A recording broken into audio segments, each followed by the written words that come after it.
جانا مع مشكله نمره 3 ومع يوسف حشيش. اقول انا المشكله الجايه دي معلش عشان هي مشكله صعبه جدا جدا. اتفضل. بتقول لك ايه بقى؟ انا متجوزه بقالي سنتين سوري، انا زودتها من عندنا جدعانه. واخدنا بعض عن حب. حلو، الجمله لحد دلوقتي كده ايه تمام. حلو. بس مشكلتي ايوه ان جوزي بيفضل لعبه ايه؟ بابجي على كل حاجه. انا بكون مشتاقه نقعد مع بعض. يعني كلمه مشتاقه دي اصلا دي كبيره جدا.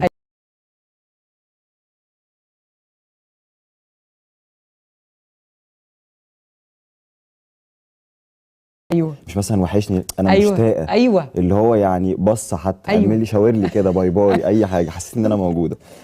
واشوفه وهو بيفضل يلعب، وكل ما اتكلم معاه في الموضوع بيتخانق. اعمل ايه؟ للعلم هو شخص كويس جدا، ده عيبه الوحيد. في بقى مشكله.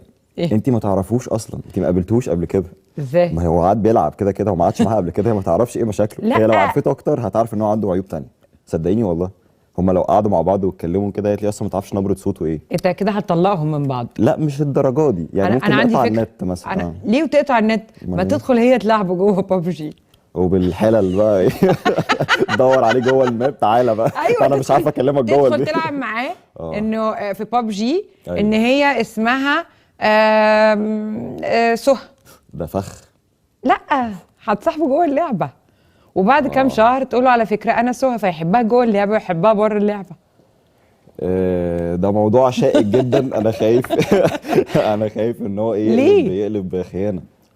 والله يقلب خيانه. لعبه بابجي ممكن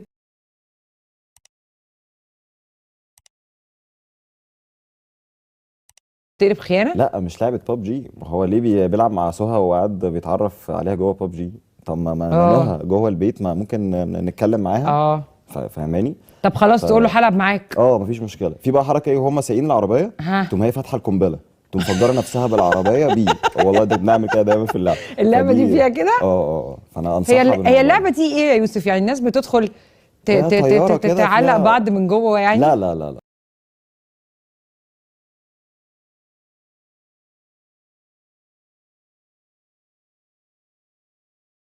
لا لا مش الدرجه دي، او احتمال ما اعرفش. انا ما انت مش بتلعب اللعبه دي؟ عمري ما لعبتها. يعني ساعه الكورونا كده في 2020 ما كنا زهقانين قاعدين في البيت. اصل احنا جبنا 2 اتجوزوا من بابجي. 2 اتجوزوا من بابجي. ضاقت بيهم الدنيا خلاص. وجبنا واحده مطلقه بسبب جوزها اللي قفشته على بابجي. بعد الشر على اللي بعتت لنا دي. لا بعد الشر عليها.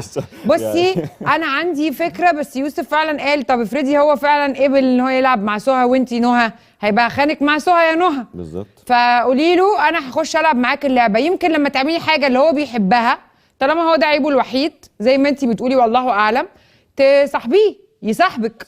صح بالحلال واديله.